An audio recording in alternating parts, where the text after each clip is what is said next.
Hey seniors, it's Michael Scott. It's good to be with you again. This is the Seniors in Action channel where we talk about subjects of interest to senior citizens. And I am a senior citizen, so it's good to be with you today.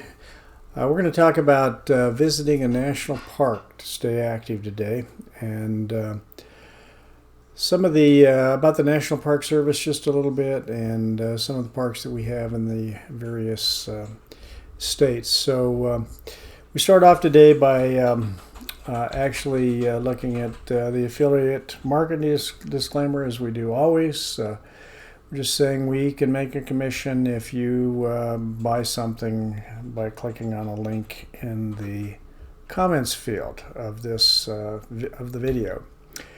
All right, here's a picture of Avalanche Lake in Glacier National Park. My wife and I and some of our kids and grandkids went up there in September, and beautiful park, just a very nice park. I'll talk a little bit more about it in a few minutes, but let's talk about our national park system in general. It was created on August 25th of 1916 by the Organic Act.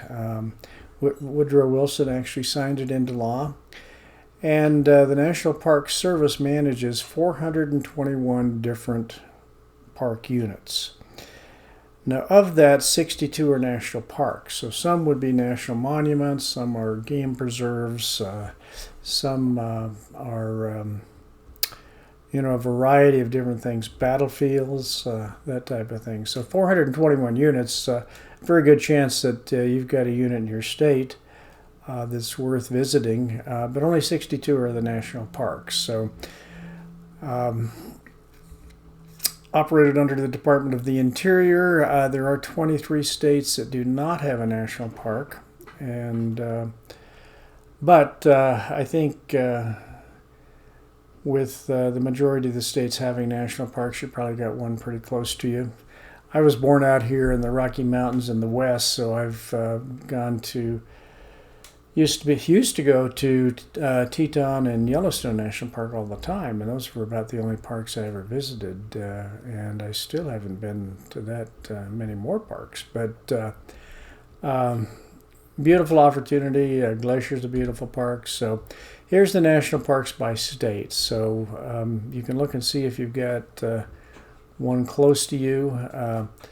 Yellowstone actually gives credit to Montana, Idaho, and Wyoming as national parks in their state, but most of the park is in Wyoming, of course. But and Teton Park is totally in Wyoming. Actually, and half of Glacier Park is in Canada. So. But it's we're talking about the United States here, so Glacier National Park is considered certainly a national park in the United States, and the majority of it is in the United States. So take a look at that. That comes from U.S. Parks Online. You've got the website down there. All right, this is a photo of Glacier National Park that I took this last September. It's a beautiful park. This trail is actually a fairly easy trail to get up. You're just going to the Weeping Wall, basically, is what it's called, and going up and looking at that. And in September, there's not much coming out of the Weeping Wall. It's kind of dried up, but you can see the highway down there, and that is the Going to the Sun Highway, which is very busy. Glacier National Park is a beautiful park, but when we went in September, part of the park was closed down because of COVID, and so the shuttles weren't running because of COVID, and so the majority of people that were in the park were on this particular road, the Going to the Sun Road. So it gets very busy. It's very hard to find a parking spot, so you can actually go do a day hike if you want. If you do backpacking, you can. If you get up there early enough, you can find and depending on where you are in the park, you can get a good parking spot and go backpacking for a week or so. But this is the Going to the Sun Road is just a beautiful road, and it's a lot of scenery like this. Now, if you get in the back country, this was taken by a friend of mine, Lauren Walker. He's a very good photographer, and this looks like an Ansel Adams photograph to me. He took it in black and white, but that's Elizabeth Lake back there. So Elizabeth Lake is about 10 miles from civilization. Depending on which way you go, it could be 6 or 7 miles. But this is taken from the trail up above Elizabeth Lake, heading up to what they call the Ptarmigan Tunnel, and going back into the many glaciers area of Glacier National Park. And unfortunately, Many Glaciers was shut down because the western part of the park was shut down this year. But beautiful picture. So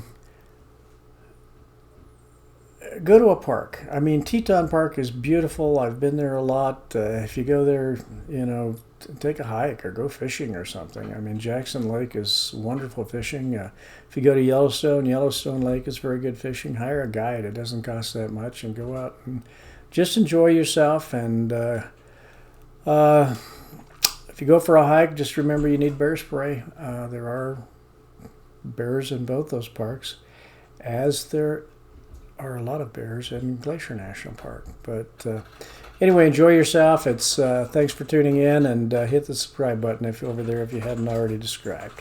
Thank you.